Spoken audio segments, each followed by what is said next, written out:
Welcome back to Slay Stories, where we have the award-winning, busybody and recovering academic, Dr. Rob Berkeley.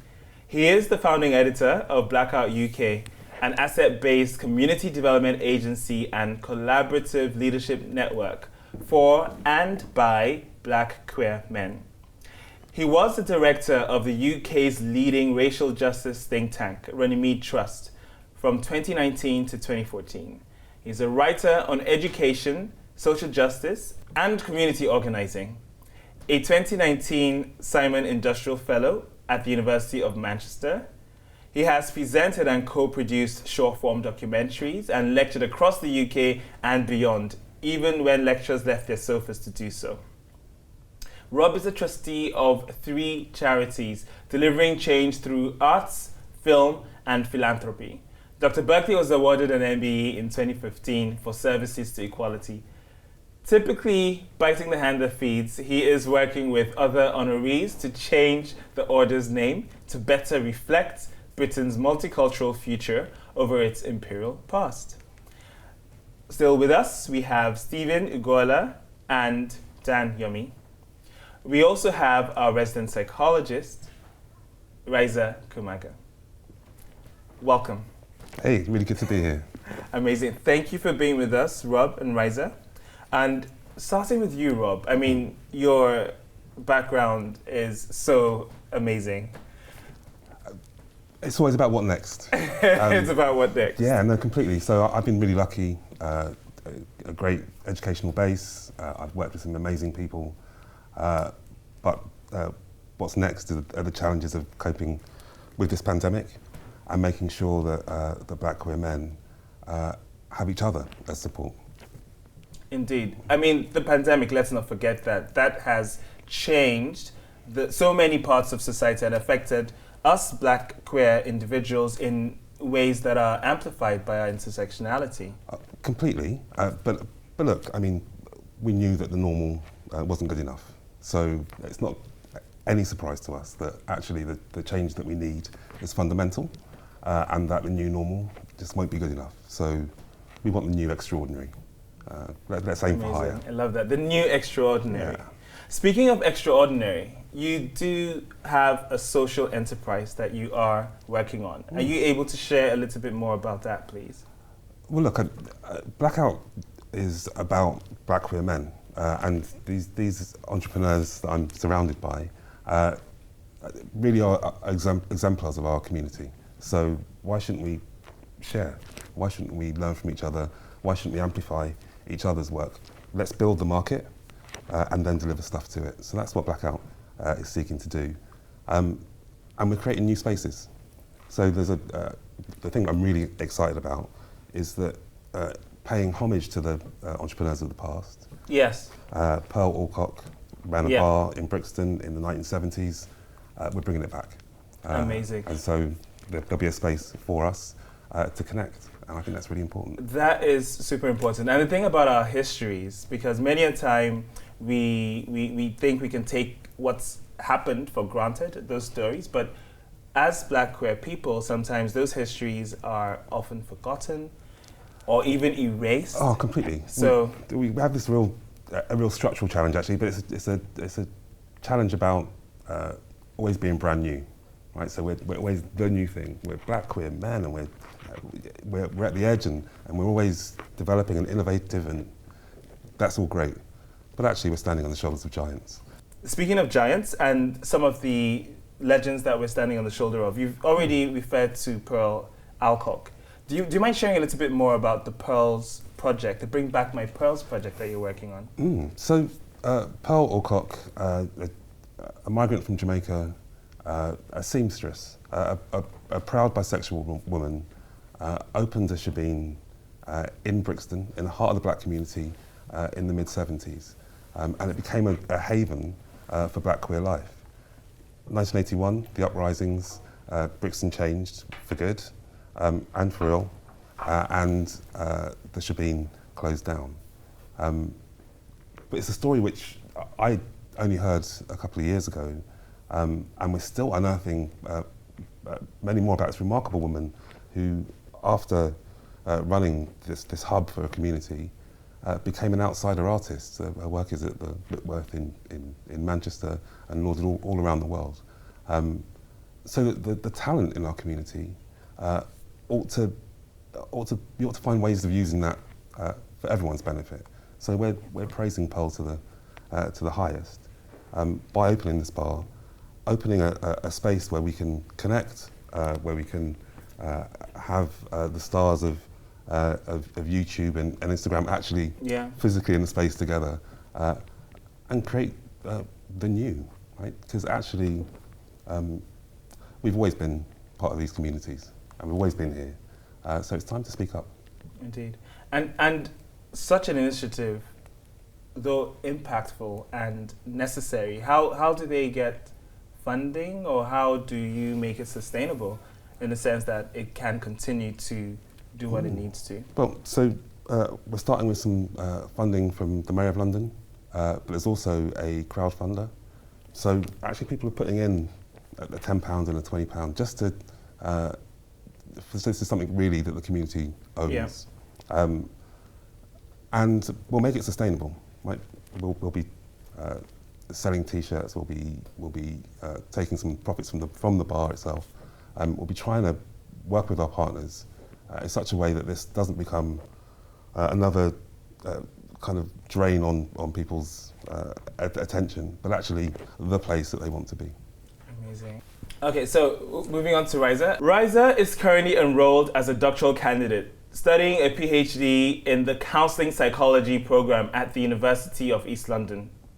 After she graduated from Cambridge with an MPhil in psychology and education, she wanted to pursue a diverse psychosocial agenda. Her specialisms include psychological interventions for various mental health difficulties, expertise in conducting rigorous qualitative and quantitative research studies on racial and ethnic identity, the Black mental health experience, forced migration experiences, and the philosophy of mental health in the UK, Netherlands, and the United States. Welcome, Riza. Thank you. Such a mouthful, your experience. But amazing background. And we have a couple of questions that we got in from our audience. Okay. I was wondering if you'd be able to share some thoughts on. So the first one is from an individual based here in the UK. And he says his parents are not accepting their partner, who they've been together with for over 4 years. The parents have met his partner, yet they still introduce him to members of the opposite sex for marriage. Okay. What can they do? I think that's a really good question. And obviously it's hard to provide a full case and advice with, just a short kind of sentences about the person's situation. But I guess it's firstly really important that, if possible, a conversation can be done with the parents, especially since they are aware of him and his identity and sexuality. So I think it's important that conversations are made to communicate and actually for the person to, express their voice if that's possible. And sometimes, in terms of how we view communication, it doesn't necessarily need to be face-to-face. There are different ways of communicating. There are different ways of kind of sharing these kind of challenges and difficulties with other people. You could do it, through a letter. You can do it through a phone, video call, anything that feels comfortable for that person. Because if the person is not able to share those difficulties with their parents, what that means is that it will become a constant struggle for that person, and that will affect their mental health. And so, for the LGBT community, everything that they can do to keep themselves safe, but also to raise their voice is really important, and something that I would definitely, encourage to do, if it's safe so, I would say. Amazing. So it's about communicating in that safe space and protecting their own mental health. Thank you. We have another question from an audience member, and this individual is from Ghana. Okay. So a young queer individual that has friends who constantly make homophobic jokes. And what he wants to know is how he can deal with that situation. They do not know that he's gay, and he's scared about either coming out to them or addressing their homophobic jokes because he feels that might risk him losing those friends. How should they? How can they manage that situation? Yeah, it's a really difficult situation because as people, we want to belong, we want to be around people. We are not individualistic individuals. We want to be around a group. And perhaps, it seems like the group that he is in at the moment can really fuel some of his kind of, almost like internalized anti-LGBTQ beliefs, and that will just kind of further deteriorate his mental health. And, this is a challenging situation for him because at the same time, there are so many risk factors for him in terms of losing his friends. And that can be really challenging. So for that person, I would say that it's really important to see if there is other communities that he can kind of go to, that he has a friendship group. And, I can't make the decision whether he has to stay or leave. But in finding that balance, maybe he is possible to kind of find an LGBT community, whether it's online or whether it is in his own kind of habitant, to just find that support and speak to people that are facing the same challenges, because this is not just something that is out of the ordinary. A lot of people actually face these challenges in terms of how to come out to their friends, how to come out with their families. And sometimes people would say, oh, just tell them, but actually it's not that easy, and especially if you look at the context that he's in, it's not necessarily that easy. So it's really important to find that support system so he doesn't feel alone and doesn't feel isolated. Thank you. I know recently in the last few months in Ghana, there's been quite a lot of anti-LGBT sentiment. So I feel for the individual there. Absolutely. But I wholly agree with you. They should try and find those other communities that could be more nurturing. I often say, it's not about your biological family, but you also can look into a logical family for that emotional and psychological sustenance. But, absolutely. Thank you, Riza. Okay. Switching gears slightly, let's talk about the report. You know what report I'm talking about. So in the last few weeks, we've had a report that's been released talking about racism.